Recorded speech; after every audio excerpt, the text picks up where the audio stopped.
కొండేపి గ్రామ పంచాయతీకి జరుగుతున్నటువంటి ఎన్నికల్లో భాగంగా ఎన్నికలు ఇంకా 5 రోజులు ఉండగానే ఆగస్టు 10వ తారీఖున పోలింగ్ జరపాల్సి ఉంది. పోలింగ్కు ముందే 5 రోజుల ముందే ఈ కూటమి ప్రభుత్వం, ముఖ్యంగా కొండేపి నియోజకవర్గానికి ప్రాతినిధ్యం వహిస్తున్నటువంటి మంత్రి గారు, క్యాబినెట్ ర్యాంకు హోదా ఉన్నటువంటి నాయకుడు, మ్యారిటైమ్ బోర్డు చైర్మన్ గారు, తెలుగు తమ్ముళ్ళు, తెలుగుదేశం పార్టీకి సంబంధించినటువంటి మరి గూండాల అనాల్లో లేకపోతే వాళ్ళ కార్యకర్తల అనాల్లో నాకు అర్థం అవ్వట్లేదు, పూర్తిగా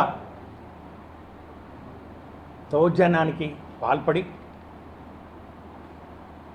వైఎస్ఆర్ కాంగ్రెస్ పార్టీ అభ్యర్థుల్ని భయభ్రాంతులకు గురి చేసి పోలీస్ వ్యవస్థను అడ్డుపెట్టుకొని హింసను మరి ప్రోత్సహిస్తూ హత్యా రాజకీయాలకు తెల్లరేపుతూ వారు చేసినటువంటి బీభత్సం అంతా ఇంత కాదు. 5 రోజుల ముందుగానే ఎన్నికల ప్రక్రియను పూర్తిగా అపహాస్యం చేస్తూ రాజ్యాంగాన్ని తుంగల తొక్కుతూ ఆ యొక్క అభ్యర్థులు ఎవరైతే ఉన్నారో వైఎస్ఆర్ కాంగ్రెస్ పార్టీ అభ్యర్థుల్ని, వారి యొక్క అభ్యర్థిత్వాన్ని ఫోర్జరీ సంతకాలతోటి, దొంగ సాక్ష్యాలతోటి అధికార యంత్రాంగాన్ని, ముఖ్యంగా ఈ యొక్క ఎన్నికల అధికారుల్ని లొంగ తీసుకొని ఈ యొక్క అభ్యర్థిత్వాన్ని అన్నింటినీ కూడా విత్డ్రా చేసి ఏకపక్షంగా డిక్లేర్ చేసుకొని ఈరోజు విర్రవీగుతున్నటువంటి పరిస్థితి కొండేపి గ్రామ పంచాయతీ ఎన్నికల్లో మనం చూస్తా ఉన్నాం. ఇది ఈ రాష్ట్రంలో కూటమి ప్రభుత్వం పాలనలో ఏ విధంగా శాంతి భద్రతలు క్షీణించాయి, ఏ విధంగా ఈరోజు ప్రజలకు కనీసం భద్రత కూడా లేని పరిస్థితికి అడ్డం పడతా ఉందని చెప్పడంలో ఏమాత్రం అతిశయోక్తి కాదు. ఈ కూటమి ప్రభుత్వం ఎన్నికలంటేనే ఈరోజు వణుకు పుట్టే పరిస్థితి వచ్చిందనే విషయాన్ని ఒక కొండేపి గ్రామ పంచాయతీ ఎన్నికలే కాదు, మరి ఇంకా కొన్ని చోట్ల ఉప ఎన్నికలు, ముఖ్యంగా పులివెందల జడ్పీటీసీలు, అట్లాగే ఈ ఒంటిమిట్ట, మరి కొన్ని ఇంకా ఇతర పంచాయతీలకు జరుగుతున్నటువంటి ఉప ఎన్నికల్లో కూడా మరి ఏ విధంగా ఏకపక్షంగా ఈ ఎన్నికల్లో ప్రజల దగ్గరికి వెళ్ళి ప్రజలను ఓట్లు అడుక్కునే పరిస్థితి లేని పరిస్థితుల్లో దౌర్జన్యానికి, దుర్మార్గానికి, హింసకు తెరలేపుతూ వారు చేస్తున్నటువంటి అకృత్యాలు ఈ రాష్ట్ర ప్రజలందరూ కూడా గమనిస్తూ ఉన్నారు. దీన్ని వైఎస్ఆర్ కాంగ్రెస్ పార్టీ తీవ్రంగా ఖండిస్తూ ఉన్నాం. కొండేపి గ్రామ పంచాయతీ ఎన్నికలకు వస్తే సర్పంచి అభ్యర్థిగా ముఖ్యంగా 14 సంవత్సరాల తర్వాత ఎన్నికలు జరుగుతున్నటువంటి నేపథ్యం, ఒక పుష్కర కాలం తర్వాత ముఖ్యంగా ఆ యొక్క గ్రామ పంచాయతీ సర్పంచ్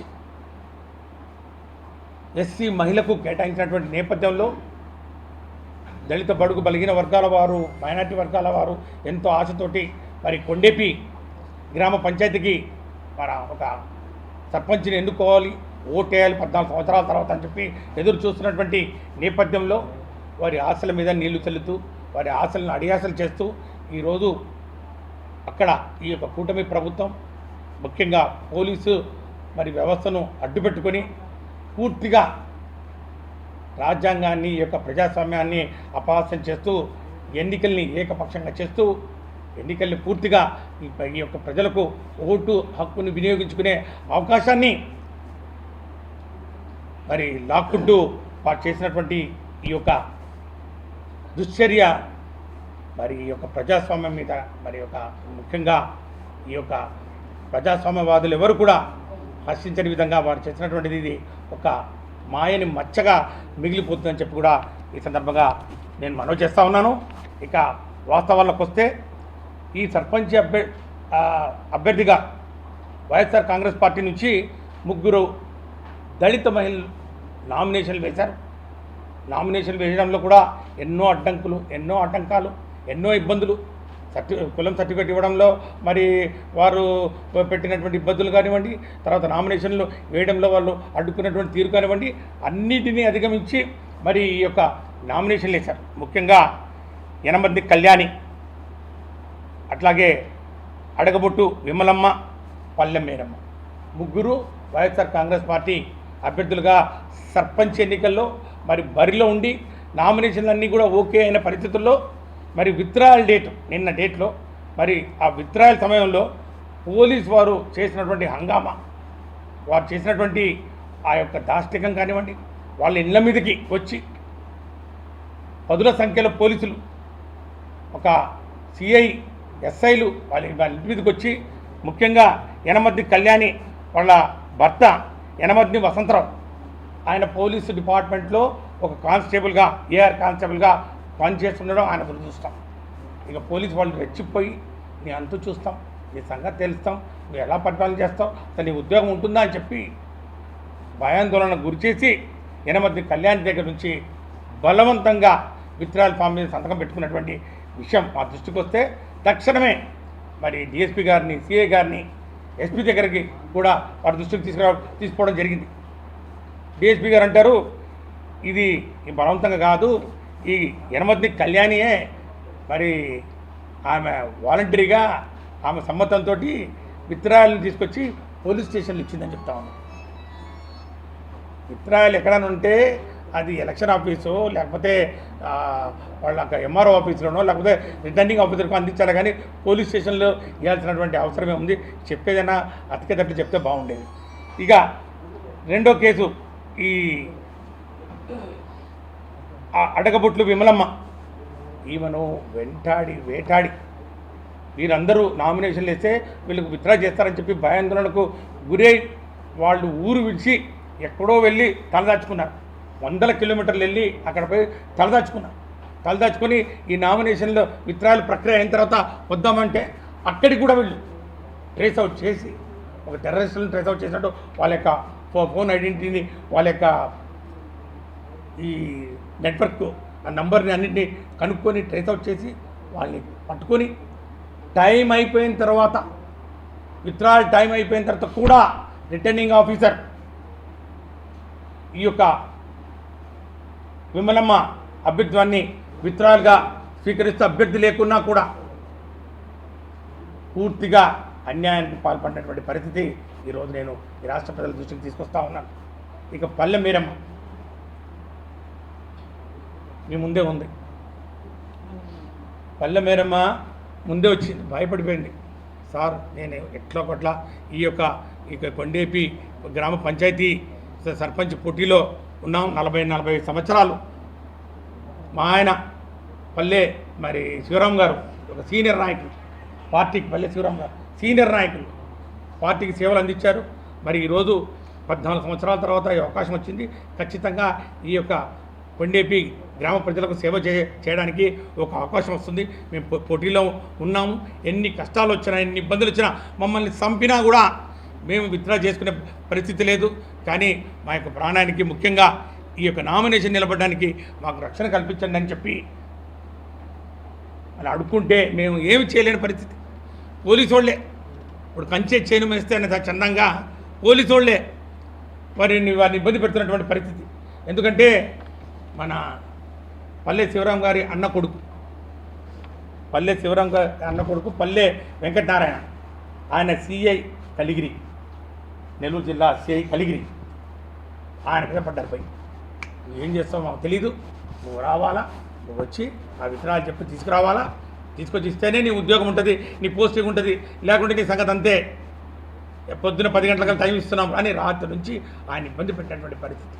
అయినా కూడా తట్టుకొని ఎవ్వరికి కనపడకుండా, భర్తకు కూడా తెలియకుండా, పిల్లలకు కూడా తెలియకుండా మేరమ్మ పోటీలో ఉండాలని చెప్పి ఊరు విడిచి వెళ్ళిపోయింది. ఎవరికో ఎక్కడికో మరి కాంట్రాక్ట్ చోటుకు వెళ్ళి నేను అయినాక వస్తాను, నేను ఒక చోటు ఉన్నాను, నేను ఎక్కడ నా అవసరం ఉందంటే మీరు వీడియోలో పెట్టండి, నేను రిటర్నింగ్ ఆఫీసర్కి నేరుగా నేను మాట్లాడతాను, పలానా చోటు ఉన్నానని చెప్పి నేను చెప్తాను, కానీ నేను మాత్రం విత్డ్రా చేసుకోవట్లేదు అని చెప్తే పల్లె మేరమ్మ కూడా విత్డ్రా చేసిందని చెప్పి అబద్ధ సాక్ష్యాలతోటి, అబద్ధపు మరి డాక్యుమెంట్లతోటి విత్డ్రాయల్ ఫామ్, ఒకటి ఫేక్ విత్డ్రాయల్ ఫామ్ సంతకం పెట్టి తీసుకొచ్చి విత్డ్రాయల్ చేసినటువంటి పరిస్థితి ఇంతకన్నా దారుణం ఎక్కడ ఉంటుందో మరి రాష్ట్ర ప్రజలందరూ కూడా ఒకసారి గమనించాలి. ఒక దళిత మహిళ ఈరోజు మేము మన ముందరే ఉంది. నేను సంతకం పెట్టలేదు, నేను పోటీలో ఉన్నాను అని చెప్తున్నా కూడా ఆమె యొక్క ఆర్ధనాదం ఒక అరణ్య రోదన అయిపోయింది. ఎవరు మరి వినే పరిస్థితి లేదు. ఈరోజు మేము పల్లె మేరమ్మని తీసుకొని కలెక్టర్ దగ్గరికి వెళ్తా ఉన్నాం, మరి స్టేట్ ఎలక్షన్ కమిషన్ దగ్గరికి వెళ్తా ఉన్నాం. వీలైతే న్యాయస్థానం తలుపు కూడా తడతాము, ఎంతవరకైనా కానీ పోరాటం చేస్తాం. కానీ ఖచ్చితంగా ఈ ఎన్నికలు జరపాలి. 10వ తారీఖున ఈ కొండేపి గ్రామ పంచాయతీ జరగబోయే ఎన్నికలు ఏకపక్షంగా ఏదైతే నిర్ణయం తీసుకున్నారో దాన్ని మళ్ళీ వెనక్కి తీసుకొని ఈరోజు ప్రత్యేకమైనటువంటి ఎంక్వైరీ చేసి పల్లె మేరమ్మకు న్యాయం జరిపించాలని చెప్పి నేను ప్రార్థిస్తూ ఉన్నాను. ఈ యొక్క ప్రభుత్వం రాజ్యాంగం మీద నమ్మకం ఉంటే, ప్రజాస్వామ్యాన్ని మరి వాళ్ళు నమ్ముతూ ఉంటే, మేము ప్రజాపక్షంగా మేము పరిపాలన సాగిస్తున్నామంటే ఇది నిరూపించుకోవాల్సినటువంటి అవసరం వచ్చింది. మేము ఒకటే అడుగుతూ ఉన్నాం, ఈ యొక్క ప్రభుత్వాన్ని, ఈ కూటమి ప్రభుత్వాన్ని, మంత్రుల్ని, మీరు నిజంగా ఈ 14 నెలల కాలంలో మంచి పరిపాలన అందించినట్లయితే, ఒక సుపరిపాలన అందించినట్లయితే, మీరు చెప్పినటువంటి హామీలు నెరవేర్చినట్లయితే, మీరు చెప్పినటువంటి ఈ సూపర్ 6లు ప్రజలకు అందించినట్లయితే మీరు అవి చెప్పండి. అవి చెప్పి మీరు ఓట్లు అడుక్కోండి. ఎందుకు ఈ హింసకు పాల్పడుతూ ఉన్నారు? దీనికి సమాధానం చెప్పాల్సినటువంటి అవసరం. అంతేకాదు ఈరోజు మనం చూసాం పులివెందల జడ్పీటీసీ ఉప ఎన్నికది. పులివెందల అంటే మనకు తెలిసిందే, వైఎస్ఆర్ కుటుంబానికి ఒక పట్టుకొమ్మ, ఒక కంచుకోట. గతంలో మనం చూసాం, ఆ పులివెందలలో తెలుగుదేశం పార్టీ వాళ్ళు మహానాడు పెట్టాలని ప్రయత్నం చేశారు. ప్రజల దగ్గర పోవడం కాదు, వాళ్ళ యొక్క ఆర్థిక బలంతో, వారికి ఉన్నటువంటి అంగబలంతో, వారికి ఉన్నటువంటి అధికారంతో వాళ్ళ యొక్క ఒక ప్లీనరీ మహానాడు పెట్టడానికి ప్రయత్నం చేసి భంగపడి కడపలో పెట్టి విర్రవీగి మగతనం మేము అదొక కడపలో వచ్చామని చెప్పినటువంటి పరిస్థితి ఒకసారి గుర్తెచ్చుకోవాలి. అలాంటి వాళ్ళు ఈరోజు పులివెందుల ఉప ఎన్నికల్లో ఏదో విధంగా అక్కడ ఓటర్లను భయభ్రాంతులకు గురి చేయాలి. మరి ముఖ్యంగా పోటీలో ఉన్నటువంటి అభ్యర్థులు నిన్నటి నుంచి మొదలైంది. గత 48 గంటల నుంచి వారు చేస్తున్నటువంటి అకృత్యాలు, అరాచకాలు, ప్రలోభాలు, ఈ పచ్చనీతల అరాచకాలు అంతా ఇంత కాదు. ఇండిపెండెంట్ అభ్యర్థి సురేష్ రెడ్డిని అటాక్ చేసిన దగ్గర నుంచి ఈరోజు వైఎస్ఆర్ కాంగ్రెస్ పార్టీ మా ఎమ్మెల్సీ రమేష్ యాదవ్, అట్లాగే మా వైఎస్ఆర్ కాంగ్రెస్ పార్టీ నాయకులు, సీనియర్ నాయకులు వేల్పుల రాము, మరి ఇతర కార్యకర్తలను చుట్టుముట్టి నల్లగుంట వారిపల్లిలో పులివెందుల జడ్పీటీసీ ప్రాదేశికంలో భాగంగా ఉన్నటువంటి ఈ యొక్క గ్రామంలో వారి మీద జరిపినటువంటి దాడి అంటే అక్కడున్న ఆ భయానక పరిస్థితులను చూస్తే అది దాడి అనడం కాదు, ఖచ్చితంగా రమేష్ యాదవ్ని అట్లాగే వేల్పుల రావును చంపాలి అనే ఉద్దేశంతో వారు 100 సంఖ్యలో జీపుల్లో రాడ్లు, కత్తులు, కటార్లు, కర్రలు తీసుకొని వచ్చి వారి మీద పడి ముక్కుమ్మడిగా పడి అప్పుడు ప్రజలు, అక్కడ ఉన్నటువంటి చుట్టుపక్కల ప్రజలు వచ్చారు కాబట్టి ఆపారు. లేకపోతే ఈరోజు చాలా దుర్వార్తలు మనం చూసే పరిస్థితి వచ్చేది. పడి మీద పడి వాళ్ళని తరుముకొని వాళ్ళని మీద అటాక్ చేస్తే పోలీసు వారు చూద్దాం చూస్తూ ఉన్నారా? అసలు ఈరోజు నేను ఒకటే అడుగుతూ ఉన్నాను, ఈ ఎన్నికల్లో మా ప్రత్యర్థులు కూటమి ప్రభుత్వంలో నుండి ఆ యొక్క భాగస్వామ్య పార్టీలా లేకపోతే పోలీసు వారా అని చందంగా ఈరోజు ఈ రాష్ట్ర ప్రజలకు అనుమానం వచ్చే విధంగా ఈరోజు పరిస్థితి ఉన్నాయని చెప్పడంలో ఏమాత్రం ఆశ్చర్యం లేదు. మా ప్రత్యర్థులు ఎవరు? మా ప్రత్యర్థులు ఈరోజు ఈ యొక్క కూటమి ప్రభుత్వానికి, ముఖ్యంగా తెలుగుదేశానికి ఈరోజు ఒత్తాసు పలుకుతున్నటువంటి అధికార యంత్రాంగమా, వారికి పూర్తిగా కాపలా కాస్తున్నటువంటి పోలీస్ వ్యవస్థ, సిఐలు, ఎస్ఐలు. నేను కొండేపి గ్రామ పంచాయతీలో ఒక్క నరమానవుడు కూడా సాయంత్రం 5 గంటల వరకు బయట తిరిగే పరిస్థితే కనపడలేదు. ఎక్కడ పడితే అక్కడ చెక్ పోస్టు, సర్కిల్ ఇన్స్పెక్టర్లు, డిఎస్పీలు, ఉన్నటువంటి సబ్ ఇన్స్పెక్టర్లు, పోలీస్ వ్యవస్థ అంతా కూడా వైఎస్ఆర్ కాంగ్రెస్ పార్టీ కార్యకర్తలు అందరూ కూడా వైఎస్ఆర్ కాంగ్రెస్ పార్టీ ఆఫీసులో కూర్చుంటే బయటికి రానిచ్చే పరిస్థితి లేదు. మీరు చూస్తూ ఉన్నారు, డ్రోన్లు పెట్టారు. డ్రోన్ కెమెరాలతోటి మా యొక్క కదలికలన్నీ కూడా ఎప్పటికప్పుడు మరి పసిగడుతూ మమ్మల్ని బయటికి రానికుండా ఆటంకపరుస్తూ కనీసం రిటర్నింగ్ ఆఫీసర్కు వెళ్ళి ఇదిగో పల్లె మేరమ్మ ఆమె విత్డ్రా కాలేదని నేను చెప్పడానికి 3 గంటలకు నేను వెళ్తే నన్ను అడ్డగించినటువంటి మరి పరిస్థితి మీరు చూస్తూ ఉన్నారు పేపర్లో. ఆ యొక్క ఎలక్షన్ ఆఫీస్ దగ్గరికి కూడా రానిలేదు. కానీ లోపల నుంచి తెలుగు తమ్ముళ్ళు వస్తూ ఉన్నారు. ఈ యొక్క విత్డ్రాల్ ఫామ్లు ఎక్కడి నుంచో పట్టుకొస్తూ ఉన్నారు. ఆ విత్డ్రాల్ ఫామ్లు తీసుకొస్తూ ఉన్నారు. అప్పటి వరకు నాతో మాట్లాడినటువంటి రిటర్నింగ్ ఆఫీసర్ 3 తర్వాత స్విచ్ ఆఫ్ చేశాడు. బయటికి రాని పరిస్థితి. ఆయనను భయభ్రాంతులకు గురిచేసి, ఆయనకు ఒత్తిడిగా గురిచేసి 2 రోజుల నుంచే 4వ తేదీ రాత్రి 9 గంటల నుంచి మొదలైంది ప్రహసనం. 4వ తేదీ రాత్రి 9 గంటల నుంచి వార్డు మెంబర్లని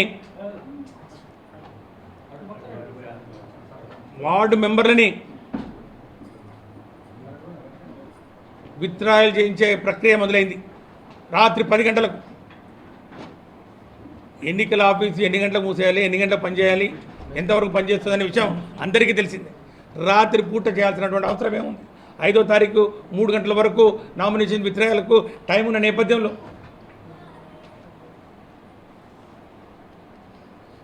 ఇది చాలా హేయమైన చర్య. ఇది ప్రజాస్వామ్య వ్యవస్థకే ఒక తీరని కలంకం. ఈ యొక్క కొండేపి గ్రామ పంచాయతీ ఎన్నికల్లో జరిగినటువంటి అవకతవకలు కానివ్వండి, అవినీతి కానివ్వండి, దౌర్జన్యం కానివ్వండి, ఈ యొక్క దొంగ సర్టిఫికెట్లు కానివ్వండి, ఈ యొక్క ప్రాసెస్ అంతా కూడా తక్షణమే ఈ యొక్క విత్డ్రాయల్ తర్వాత జరిగినటువంటి ప్రక్రియ అంతా కూడా రద్దు చేయాలి. ఎలక్షన్ కమిషన్ ఇంటర్వ్యూన్ కావాలి. కలెక్టర్ గారికి మేము ఆల్రెడీ రిప్రజెంటేషన్ ఇచ్చాము. మరి అట్లాగే స్టేట్ ఎలక్షన్ కమిషన్కి మెయిల్ పెట్టడం జరిగింది. రేపు ఖచ్చితంగా ఎలక్షన్ కమిషన్ ఆఫీస్ ముందు మేము ధర్నాకు దిగుతాం.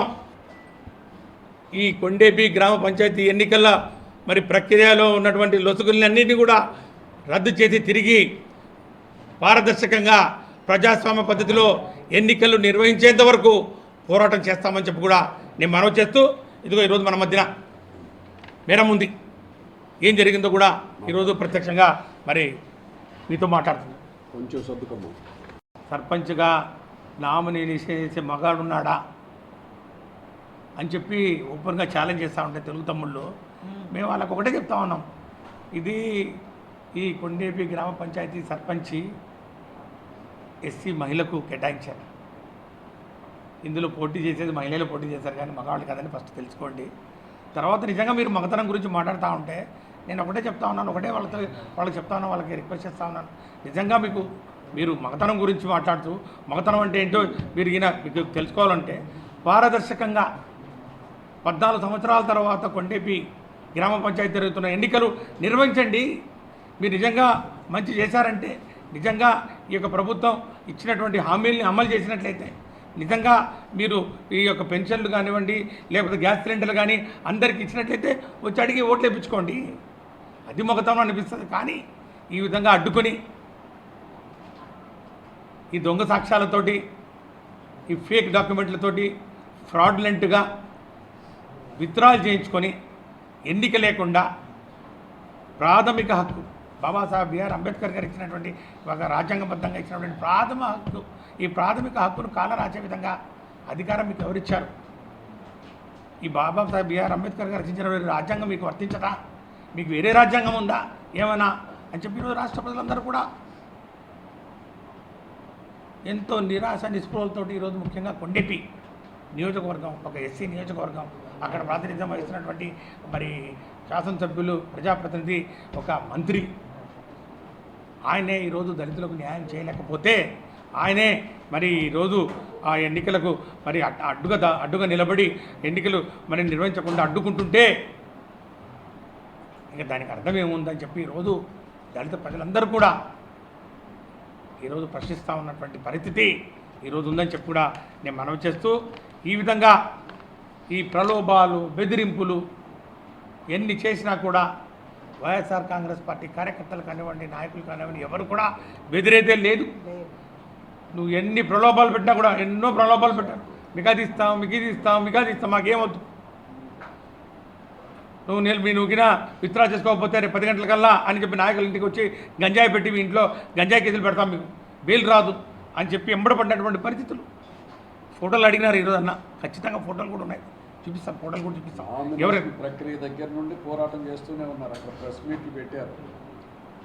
ఏమి అతి దారుణంగా 3వ తారీఖు నుంచి 5వ తారీఖు నామినేషన్ విత్డ్రాయల్ చేసేంత వరకు మొత్తం కొండేపి హెడ్ క్వార్టర్ అంతా కూడా పోలీస్ వ్యవస్థ అంతా కూడా ఆయన కనుసన్నల్లోనే ఉండింది అనేది నిర్విధాంశం. అందులో ఏమాత్రం అనుమానం లేదు. ఆయనను సాటిస్ఫై చేయడానికి, ఆయన మన్ననలు పొందడానికి, ఆయన మెప్పు పొందడానికి పోలీస్ వ్యవస్థ పడ్డటువంటి కష్టాలు అంతా ఇంత కాదు, అంతా మొత్తం యునానిమస్గా చేయాలి. ఎందుకు పోటీ చేస్తే ఎవరు అసలు అక్కడ ఉండే పరిస్థితి లేదు.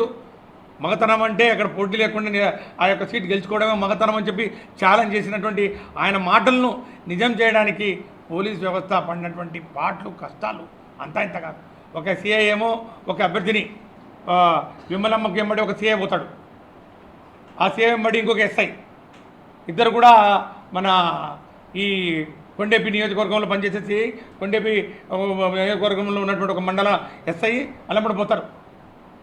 వెళ్ళి ఎతికి అక్కడక్కడ కాల్ ట్రేస్ చేసి ఆయన కాల్ ట్రేసింగ్ ఎక్కడుందని చెప్పి నెట్వర్క్ నుంచి తీసుకొని బస్సులో పట్టుకొని మద్దిపాడు దగ్గర బస్సులో పట్టుకొని నర్సరాపేట నుంచి చేసుకుంటూ ఒక టెర్రరిస్టులను లేకపోతే ఒక దేశ విద్రోహ శక్తుల్ని ఎంబడబడి చేసుకునేటట్టు అసలు వాళ్ళ ఫోన్ నెంబర్లు ట్రాక్ చేయడానికి వీళ్ళకి అధికారం ఎట్లా ఇచ్చినారు, అది వాళ్ళకి వస్తు.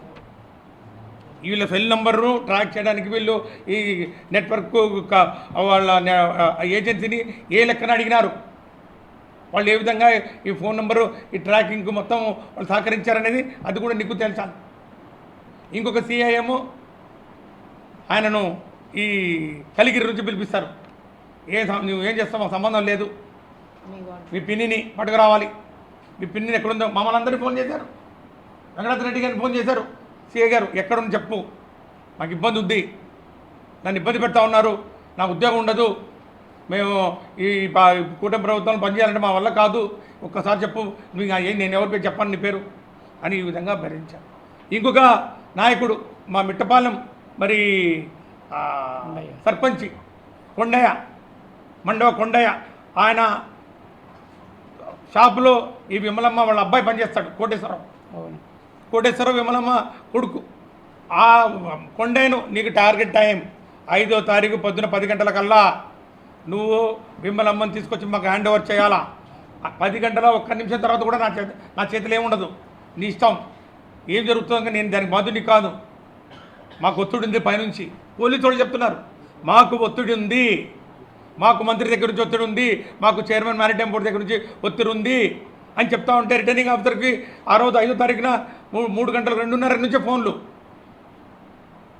ఒక ప్రభుత్వంలో ఒక కీలక మంత్రి, చక్రం తిప్పే మంత్రి ఎవరైతే ఉన్నారో ఆ మంత్రి దగ్గర నుంచి ఫోన్ ఇవ్వగలరు, ఏమి ఇంకా క్లోజ్ కాలేదా, 2:30 అయింది, 3 అవుతుంది, క్లోజ్ చేయి, ఇంకెంతసేపు ఉంది, అయిపోయి డిక్లేర్ చేయి అని ఫోన్లు వస్తున్నాయంట.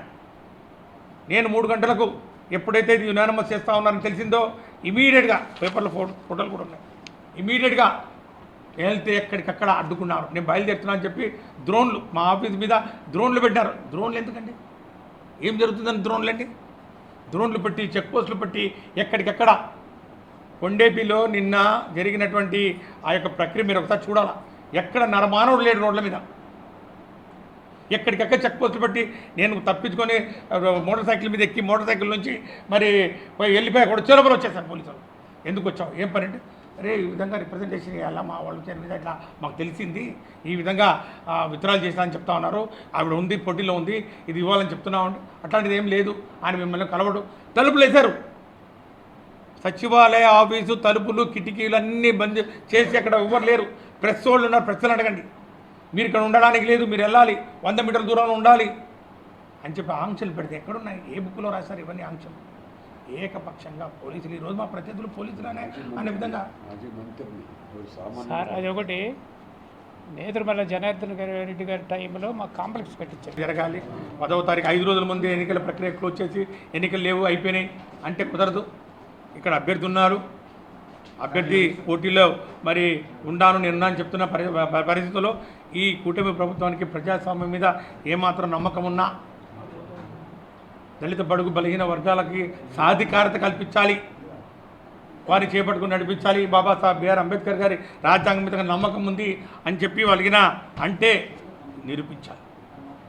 కొండేపి గ్రామ పంచాయతీలో ఎన్నికలు జరిపించు, 10వ తారీఖు ఎన్నికలు పెట్టించు, మేము ఇట్లాగే వస్తాం రాండి, ప్రజలు ఎవరు ఓటేస్తారో వాళ్ళకి వెళ్తాం, ఆ రోజు వస్తాం, మేము అందరూ మిమ్మల్ని రానియకుండా మమ్మల్ని అడ్డుకున్నా పర్వాలేదు, రండి మీకు చేతనైతే రండి. అంతేగాని ఈ విధంగా అడ్డుకొని మీకు ఇచ్చినటువంటి మంత్రి పదవి దీనికోసమా, మీకు ఇచ్చినటువంటి ఆ పదవులు ఈరోజు మీకు ఇచ్చినటువంటి ఆ యొక్క అధికారం ప్రజలకు మంచి చేయాలని, ప్రజాస్వామ్యాన్ని పరిరక్షించాలని, రాజ్యాంగబద్ధంగా పరిపాలన చేయాలని ప్రమాణం చేశారు. దాన్ని తుంగల తొక్కే పరిస్థితి ఈరోజు మరి చూపిస్తూ ఉన్నారంటే ఈ రాష్ట్ర ప్రజల విశ్వాసాన్ని ఈ కూటమి ప్రభుత్వం కోల్పోయింది. ఈ యొక్క దౌర్జన్యం కానివ్వండి, ఈ యొక్క మరి వారిని భయపెట్టించే భయభ్రాంతులకు గురి చేసే కార్యక్రమాలు కానివ్వండి, కొండేపి పోలీస్ స్టేషన్ వచ్చిన విషయాన్ని సర్కిల్ ఇన్స్పెక్టర్కి ఫోన్ చేసి ఎత్తలేదు.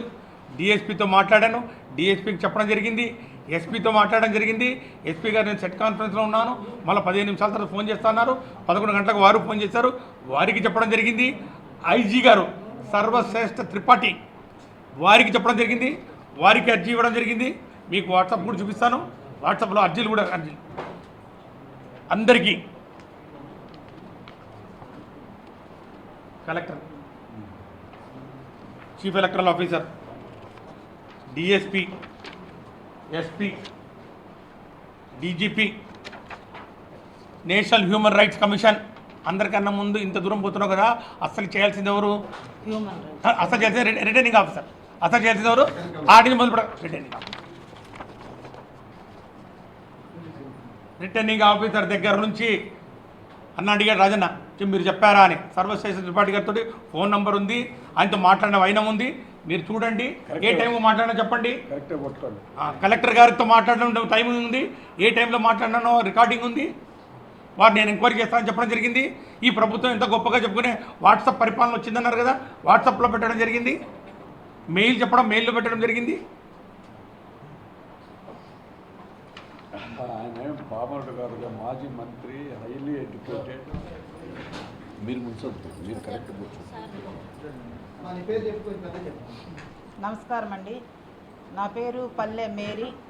నేను కొండేపి నియోజకవర్గానికి సర్పంచ్గా పోటీ చేశాను, నామినేషన్ వేశాను.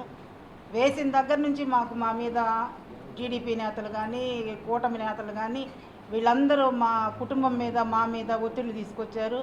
అది నేను భరించలేక మరి మా పార్టీ అధినాయకులకి చెప్పాను, ఇట్లా జరుగుతున్నాయని. సరే అమ్మా మీరు ఎలా ఉంటారో జాగ్రత్తగా ఉండండి అని చెప్పారు నన్ను. నేను ఇంకా అక్కడ ఉండకుండా, కొండేపిలో ఉండకుండా మాకు తెలిసిన వాళ్ళ ఇంటికి చాలా దూరం వెళ్ళిపోయి దాక్కున్న పరిస్థితి. ఎంతో దూరం వెళ్ళిపోయి 100 కిలోమీటర్లు వెళ్ళాను, దాక్కున్నాను, అక్కడ ఉండేటప్పటికి నా భర్తని నా పిల్లల్ని టార్గెట్ చేసి, అసలు నా భర్త హార్ట్ పేషెంట్, పిల్లలు భయపడిపోయారు. పోలీసులు చాలామంది పోలీసులు కానీ మరి నాయకులు కానీ అందరూ ఇంటి మీదకి వచ్చి మా పిల్లల్ని మమ్మల్ని టార్గెట్ చేసి చాలా ఇబ్బంది పెట్టారు. పిల్లలు గడగడలాడుతున్నారు, వణికిపోయి ఫోన్ చేసి ఎందుకమ్మా అమ్మ వీళ్ళు మనల్ని చంపేటట్లున్నారమ్మా మనల్ని అని ఎంతో ఏడ్చి చెప్పారు పిల్లలు. నేనైతే వెనక్కి తగ్గకూడదు, నేను విత్డ్రా చేయలేదు. నేను విత్డ్రా చేసినట్లు ఎవరో మరి నా విత్డ్రా ఫామ్ మీద నా పేరుని ఫోర్జరీ చేసి నేను హాస్పిటల్లో ఉన్నానని నా అమ్మాయి నాకు పంపించింది ఈ లెటర్ అని చెప్పి ఇచ్చారట. నాకైతే తెలీదు. నేను ఆరోగ్యంగా ఉన్నాను, ఏ హాస్పిటల్లోనూ లేను, నేను బాగున్నాను. ఇదిగో నాకు న్యాయం చేయాలని కోరుతున్నాను. నేను మాత్రం పోటీలో ఉండాలని అనుకుంటున్నాను, తప్పుకోవడానికి నేను సిద్ధంగా లేను. ఎలక్షన్ జరిగేటట్లే చేయాలని, నేను నాకు న్యాయం చేకూర్చాలని అందరినీ, ప్రజల్ని, మరి నాయకుల్ని అందరినీ కోరుకుంటూ సెలవు తీసుకుంటున్నాను. సభకు నమస్కారం, మా పెద్దలకి అందరికీ కూడా నమస్కారం. నేను అందరికి వ్యతిరేకించి ఎవరు కాదన్నా నేను నామినేషన్ వేయించాను. ఇంటికాడకు వచ్చి నేనున్నప్పుడు ఉదయాన్నే ఇంటికాడకి 8 గంటలకు వచ్చి అటాక్ చేశారు నన్ను. చేసి ఏమైనా అంతకు ముందు రోజే ఉయ్యూరు పంపించారు. అంటే ఉయ్యూరు పంపించాను. అంటే వాళ్ళ అక్క కూతురు ఉంటే అక్కడికి పంపించాను. వచ్చి సరే ఇట్లా జరుగుతున్నాయి, రావాలి, మనం ఇది చేయాలి కదా అని చెప్పి పిలిపించాను. 6 గంటలకల్లా వచ్చింది. క్యాండిడేట్ లేకపోతే ఇప్పుడు దాకా ఆయన ఉండి క్యాండిడేట్స్ అది ఇది చేయాలి కదా. ఈ అమ్మాయి నామినేషన్ దాన్ని ఫోర్జరీ చేసి సంతకం పెట్టేసి నేనే నా చేతే పంపింది. ఆరోగ్యంగా ఉంది, మంచంలో లేవలేకుండా ఉందని చెప్పి ఇది చేసి గందరగోళం చేసి అట్లా చెప్పి ఇది ఇచ్చేసారు. ఏం చెప్తాం? మా పెద్దలే ఇదంతా ఏదో చెయ్యాలి, ఏది జరిగినా మేము నిలబడి ఉంటాం. పోటీలో ఉంది, పోటీలోనే ఉంటాం. ఎప్పటి నుంచి నేను రాజశేఖర్ గారు, కొంచెం రోషి గారు వీళ్ళందరూ వచ్చినప్పుడు మీటింగ్ నేను మైక్ అరేంజ్మెంట్ చేశాను హై స్కూల్లో. 45 సంవత్సరాలు ఉన్న కాంగ్రెస్ పార్టీలో ఉన్నాను. వైసీపీ పెట్టిన తర్వాత వైసీపీలోకి వచ్చాను. నేను ఎవరిని తోడికి తగదపోయేవాడిని కాదు, ఎవరిని మాట్లాడేవాడికి నాకు చేతైన సహాయం చేస్తాను, చేతైన పని చేసి పెడతాను. నలుగురు చేత ఓట్లు వేయించుకోవడానికి నేను బతలాడుకుంటాను, కానీ దౌర్జన్యం అంటే 45 సంవత్సరాల నుంచి లేదు నా దగ్గర. రాజశేఖర రెడ్డి గారి వర్ధంతికి, జయంతికి మా దౌర్జన్యమేగా, మా కాడికి వచ్చారుగా. మా వారిని, మా పిల్లల్ని మా అందరూ అల్లుడిని తీసుకెళ్ళారు మా 2 సార్లు. 3 సార్లు తీసుకెళ్ళారు. పోలీసులే ఏదో ఎక్కడున్నారో అమ్మాయిని పిలిపించు సంతకం పెట్టిద్దని. అది కదా, నేను ఎన్ని అడగలేదు. మాకు నేరం కాదంట, ఓ నామినేషన్ విత్డ్రా చేయాలంట. అదే చెప్పాను, నేరం గురించి కాదు. చేయాలి. నేను చెప్పింది వచ్చారు, మేమేం నేరం చేయలేదు. కాదు, ఏమి లేవు. నాకు ఒక తెలిసిన దీనికోసమే విత్డ్రాల్ చేయడానికే. సరే మార్క్స్ వాళ్ళ మంత్రి గారు చెప్పారంట. ఒకరు కాదు సార్, మంత్రి గారి ఒకరు కాదు, 4 మంది పోలీసు వాళ్ళు, 2 కానిస్టేబుల్, లోకల్ నాయకులు అందరూ వచ్చారు. అయ్యనే తీయలే, కూర్చోబెట్టి మాట్లాడారు. నేను మా సురేష్ సారు ఇన్ఛార్జి వచ్చిన తర్వాత ఆయన అటు చేయమంటే అటు చేస్తానని చెప్పి అది. వాళ్ళు ఈ పల్లె వెంకటనారాయణ ఆయన పట్టుకొచ్చి ఆయన తిరిగితే ఆయన కూడా దొరకలేదు. మా పెద్ద సొంత అన్న కొడుకు సర్కిల్ ఇన్స్పెక్టర్ ఆయన నెల్లూరులో కలిగిరిలో ఆయన పట్టుకొచ్చి ఆయన ఒత్తిడి చేసి తీసుకొచ్చి నువ్వు తీసుకురావాలని చెప్పి మీ గురించే. అంటే నా ఫోన్ ఏమో ఛార్జింగ్ అయిపోయింది. మా పిల్లల దగ్గరికి వచ్చాడండి. మేము లేవుగా, ఈఎంఐ తీసుకుంటాను నేను, ఈఎంఐ ముందు మా పిన్ ఎక్కడ ఉందమ్మా, మీ అమ్మ నంబరు, ఫోన్ నెంబర్ ఇవ్వు, మరి బాబాయ్ ఎక్కడున్నాడు, ఫోన్ నెంబర్ ఇవ్వండి అని అంటే మా ఫోన్ నెంబర్లు ఇచ్చింది మా పెద్దమ్మాయి. ఇస్తే మాకు ఫోన్లు చేస్తే మా ఫోన్లకు మేము ఎక్కడో హడావిడిగా వెళ్ళిపోయాం కదా, అవి స్విచ్లు ఆగిపోయినాయి. స్విచ్ ఆగిపోయి ఉండేసరికి ఇక మాకు ఏ విషయం తెలియదు. ఈ ఘటనని మీరేమన్నా నిన్న మీడియాకి చెప్పారా?